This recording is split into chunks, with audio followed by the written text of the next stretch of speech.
اس نے وہاں پہ ایسے وفادار ان سے کروائے اور کہتا کیا ہے کہ یہ رام رام یہ بھی اللہ کا یہ رام رام بھی معاذ اللہ کیا ہے اللہ کا ذکر ہے۔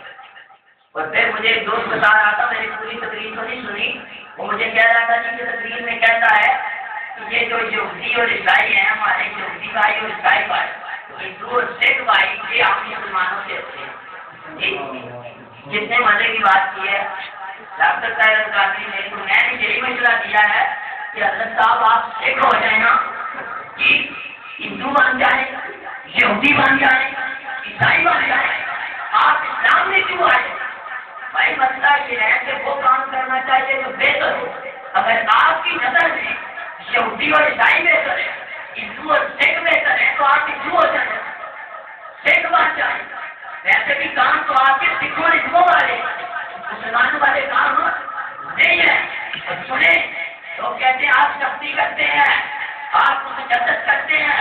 امام دہلوی نے مسلم الفردوس سے بات کو نقل کیا، میرے آقا کریم نے فرمایا سنو میرے صحابہ کہ جن کے پاس مال و دولت ہو وہ مال و دولت رب کی راہ میں خرچ کر کے صدقہ کریں۔ صحابہ نے عرض کی یا رسول اللہ جن کے پاس مال و دولت نہ ہو وہ صدقہ نہ کر سکے ان کے لیے کیا حکم ہے؟ تو سرکار کائنات نے فرمایا کہ وہ اگر صدقہ کرنا چاہے تو یہودیوں پہ لعنت کر کے صدقہ کرے۔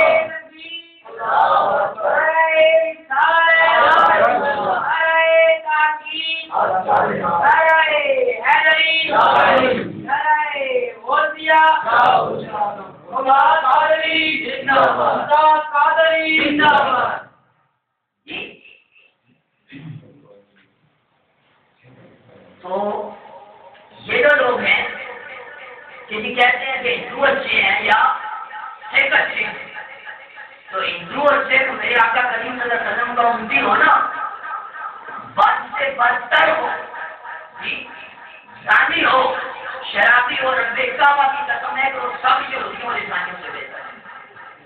یہودیوں اور عیسائیوں سے بہتر ہے، وہ یہودیوں اور عیسائیوں سے بہتر نہیں ہو سکتے۔ ان کو خوش کرنے کے لیے یہ لانتی اور ذلیل ڈاکٹر یہ بیان جاری کرتے ہیں۔ میں آپ کو بتا رہا تھا کہ اصل میں ڈاکٹروں نے ویلا کرتی ہے۔ آپ دیکھیں نا موجودی یہ جماعت اسلامی ہے، تاکہ سینور کی جماعت جو ہے موجودی وہ بھی ڈاکٹر تھا، ایسے ایسے مفادات اٹھائیے کہ نہ انبیاء کو چھوڑا، نہ صحابہ کو چھوڑا، نہ حضور کی اہل بیت کو چھوڑا اور نہ اولیاء کرام کو چھوڑا۔ وجہ کیا ہے کہ ڈاکٹر ہے تو ان کا دماغی خراب ہے۔ بھائی آپ ڈاکٹر ہیں تو ڈاکٹروں والا کام کریں۔ آپ کو کس نے کہا ہے کہ دینی مسائل میں آئے، شریعت کے مسائل میں آئے، پھر یہ نہیں ڈاکٹر کو یہ بھی سمجھے وہ جو مجھے بتایا یہاں سے گواٹی کا رکشا ہے وہ بھی اس کے لیے آتا تھا۔ پہلے ویڈیو موجود ہے، اس نے تقریب کی 5 سال میں اس سے ملے تھے، وہ ناراض ہو کے وہاں سے نکل آیا، وہ بھی اس میں شامل تھا۔ تو اگر آپ یہودیوں کے ساتھ ملنا چاہتے ہیں تو مل جائیں، لیکن مسلمانوں کو لوگ گمراہ نہ کریں۔ صرف اس کے رسول کی تقریریں کر کے امت مسلمہ کو گمراہ کرنا چاہتے ہیں، سارے کائنات کو بتا رہے کہ یہودیوں پہ لعنت کرنا صدقہ ہے، تو ہم کہتے ہو یہودی ہم سے اچھے۔ تو آپ سوچیں مسلمانی بحث یہ گوارا کرتی ہے کہ ڈاکٹروں کی ان باتوں کو مانا جائے نہیں۔ اور پھر یہ بھی فقہاء کا متفقہ فیصلہ ہے، اعلیٰ حضرت فاطمی بریلوی رضی اللہ تعالیٰ عنہ نے کتاب نجیہ شریف میں اس بات کو نقل کیا۔ اعلیٰ حضرت فرماتے ہیں کہ جو آدمی کفار اور کے جو تہوار ہیں جیسے ہولی دیوالی ہے اور کرسمس ڈے ہے، اس کو اچھا سمجھے اور اچھا سمجھ کر انہیں مبارکباد دے، وہ کافر ہو جاتا ہے۔ جی اور یہ بات آپ کی مشی کرے کہ آج کل مسلمانوں میں یہ بھی رواج پکڑ رہا ہے کہ جس کا کوئی دوست بنا لیتے ہیں یہودیوں کو اور عیسائیوں کو کرسمس ڈے کا دن آتا ہے اسے مبارکباد دیتے ہیں۔ مبارکباد دینا اس کو اچھا سمجھتے ہوئے یہ کفر ہے۔ تو کہاں نے لکھا ہے انجیل کے اندر بھی بات موجود ہے، تو یہ کفر ہے۔ تو ڈاکٹر صاحب القادری کو کرسمس ڈے کے کیک کاٹتا ہے میرا قرآن میں۔ جی اگر عام آدمی کرسمس ڈے کی مبارکباد دے تو وہ تو کافر ہے، وہ دار اسلام سے خارج ہے۔ تو اگر ڈاکٹر صاحب قادری کیس میں دے گا کاٹے پہ کس نیت سے طرح سے اسلام ہے یہ بات سمجھے آپ.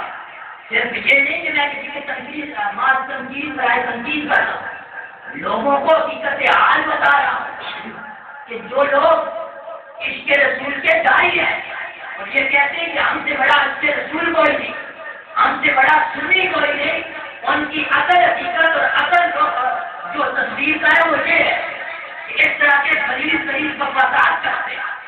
اور رہی یہ بات کہ یہ کہنا کہ ممتاز بہن قادری نے برائے عدالت کام کیا تو سنیے مشہور و معروف آ گیا تفسیر کبیر میں, تفسیر سورہ منصور میں, تفسیر ابن کثیر میں اور تفسیر فصل کبیر میں یہ بات موجود ہے. میں نے جو آیت مبارکہ تلاوت کی اس کے ضمن دور ہے میرے پیارے عمر, دور ہے تاجدار کائنات صلی اللہ علیہ وسلم. ایک یہودی اور مسلمان کے درمیان جھگڑا ہو جاتا ہے کسی مسئلے. وہ یہودی اور جو مسلمان نام میں آج مسلمان اندر سے منافق کا باعث سے مسلمان تھا. لوگ تو کہتے ہیں نبی کہ یہ بھی مسلمان ہیں, یہ بھی نمازیں پڑھتے ہیں, ہم بھی نمازیں پڑھتے ہیں, یہ بھی قرآن پڑھتے ہیں, ہم بھی قرآن پڑھتے ہیں, تو فرق تو کوئی نہیں. تو میں کہتا ہوں کہ ہاں نمازیں یہ بھی پڑھتے ہیں, نمازیں تم بھی پڑھتے ہو, نمازیں ہم بھی پڑھتے ہیں, قرآن ہم بھی پڑھتے ہیں, قرآن یہ بھی پڑھتے ہیں. ارے قرآن تو عبداللہ ابن ابی بھی پڑھتا تھا, مصطفیٰ کے پیچھے کھڑے ہو کے قرآن سنتا تھا. لیکن وجہ کیا ہے کہ تاجدار کائنات عبداللہ ابن ابی کا جنازہ پڑھانے کے لیے جاتے ہیں, جبرائیل امین آ جاتے ہیں, اشرف کے پیارے لا تصلی علی احد منهم مات ابدا ولا تقم على قبره کہ کسی منافق کی نماز جنازہ بھی نہیں پڑھانا, قبر پر نہیں کرنا. قرآن تو وہ بھی پڑھتا تھا, نمازیں تو وہ بھی پڑھتا تھا, صرف نمازوں کو نہ دیکھا کرتا کہ نمازیں پڑھتے اور مسلمان کے واسطے اندر سے منافق کا جھگڑا ہو گیا کسی معاملہ لے کے تاجدار کائنات کی بارگاہ میں پیش کیا. میرا کریم صلی اللہ علیہ وسلم نے وہ معاملہ سنا, سننے کے بعد میرا کریم صلی اللہ علیہ وسلم نے فیصلہ یہودی کے آخری دے دیا.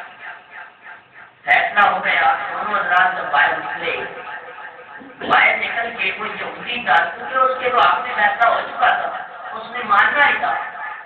وہ کہنے لگا کہ میں تو فیصلے کو مانتا ہوں, لیکن وہ جو نام نہاد مسلمان تھا وہ کہنے لگا کہ میں اس فیصلے کو تسلیم نہیں کرتا. چلو ابو بکر صدیق کے پاس رکھتے, جناب سیدنا ابو بکر صدیق رضی اللہ تعالیٰ عنہ کے پاس آ گئے. جناب ابو بکر صدیق نے معاملہ سننے کے بعد پھر فیصلہ یہودی کیا کرنا, وہاں سے نکلے, یہودی مان گیا, نام نہاد مسلمان کہنے لگا کہ میں اس فیصلے کو تسلیم نہیں کرتا. چلو عمر فاروق کے پاس چلتے ہیں. عمر فاروق کے پاس چلیں گے, معاملہ بیان کیا. معاملہ بیان کرنے کے بعد وہ یہودی کہنے لگا کہ اے عمر اتنی بات ذہن میں رکھ لیجیے گا, اسی معاملے کا فیصلہ پہلے رسول اللہ کر چکے ہیں اور رسول اللہ نے فیصلہ میرے ہاتھ میں دیا ہے کہ تسلیم نہیں کرتا. جب جناب عمر نے یہ بات سنی, حدیث پاک میں آتا ہے میرے عمر نے فرمایا رفیدہ حتی اخذ الیکما کہ تم یہیں پہ ٹھہرو, میں اندر سے ہو کے آتا ہوں. جناب عمر اندر چلے گئے تو حضرت عمر ہو. تھوڑی دیر کے بعد جناب عمر بڑے تکلیف لائے, بیچارے پیارے عمر کے ہاتھ میں تلوار تھی اور آتے ہی جناب عمر نے حدیث پاک میں آتا ہے کہ تلوار چلائی اور بچارا کا ان کا اس کافر کا اس منافق کا تن سے جدا کر دیا اور فرمایا کہ سن لو کہ رسول اللہ کا فیصلہ قبول نہیں, عمر کا اس کے لیے جیسے رسول اللہ کا فیصلہ قبول نہیں, عمر کا اس کے لیے یہی فیصلہ. اب آپ دیکھیں اس نے رسول اللہ کا فیصلہ نہیں کیا, رسول اللہ کی توہین براہ راست اس نے نہیں کی, رسول اللہ کا فیصلہ نہیں مانا. اور سلمان تاثیر نے بھی کیا کہا کہ جو حضور کا بنایا ہوا قانون ہے, جو قاعدہ ہے, جو ضابطہ ہے ناموس رسالت کا, قرآن و حدیث سے ثابت ہے, اسی کہا ہے. اتنی بات ہو پھر جناب عمر اتنی جلدی کر دی. اب رسول اللہ خود موجود ہیں, میرے آقا سے بڑا آگے تو کوئی نہیں نا. کیا ہے کوئی کائنات؟ آپ جب تک اتقاد چودھری کو تو نہیں سمجھتے جی. وہ میری قوم کا ہے, کہتے اگر میں اس کی شاید ہوں تو وہ الگ بات ہے. ہم ایسے زمینوں کی بھی شاید نہیں رہتے, کیونکہ آپ دیکھیں نا, میں کسی سیاسی جماعت سے تعلق نہیں رکھتا, مذہبی جماعت مسجدی جماعت یا سنت سے میں تعلق رکھتا. اب آپ دیکھیں کہ جب مسئلہ تھا جسٹس اتحاد چودھری کی بحالی کا, اس عدلیہ کا, تو یہ جو گنجین شریف بہن ہے, گنجین شریف بہن کو بھی آپ نواز شریف صاحب اور شہباز شریف صاحب, یہ گنجین شریف بہن نے پورے پاکستان کو سر پہ اٹھایا, اس عوام کو روڈوں پہ نکالا, اس عوام کو ذلیل کیا جی عدلیہ کے مسئلے. لیکن جب ناموس رسالت کا مسئلہ ہے تو آپ کی ووٹ دیتے ہیں, بے شک آپ کو لیجیے, آپ کسی بھی جماعت سے تعلق رکھتے ہیں. میں اس سے بات نہیں کرنا چاہتا, میں جو اصل مسئلہ ہے وہ آپ کو بتانا چاہتا ہوں کہ آپ کدھر گئی ہے غیرت گنجین شریف بہن, آپ کیوں نہیں یہ بے غیرت فائر نہیں کرتے, اور آپ کیوں نہیں یہ مظاہرے کرتے, آپ ان کا احتجاج کیوں نہیں ریکارڈ ہوتا؟ کیا ناموس رسالت عدلیہ سے بھی کیا دوسرا مسئلہ؟